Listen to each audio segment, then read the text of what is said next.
This is the walkthrough video for PCTC 2021-22, round 1 junior, and this is question 6, negatives only please. So it wants us to keep inputting numbers until there's a negative number, and once we've seen a negative number, we need to print out the amount of tries the users needed to reach a negative number. So in a question where there's an unspecified number of inputs, I like to have an infinite loop, and the way I like to create an infinite loop is using this. So it's while 1. This loop will keep running forever.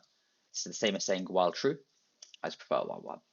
Okay, so we need to keep inputting a number.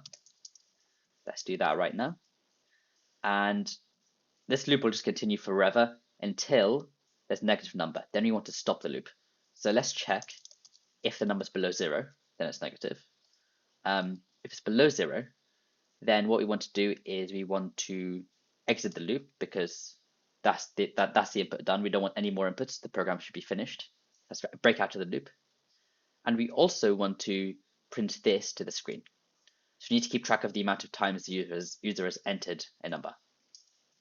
So let's say at the start of the program, they've entered it 0 times. So let's set n to 0. And I'm using n-hedged because that's what the question uses up here. Okay, and every time they enter a number, so on line 4, every time they enter a number, let's increase n by 1 because n is our counter for how many times they've entered a number. And coming back to this if statement, if they've entered a negative number, we need to print out this format. So let's print out tries needed, colon. And a way to get the space in is to do something like this. So if you submit that code, that should work. So this comma will automatically add a space between this string on the left and this variable on the right. And that's good because we want a space.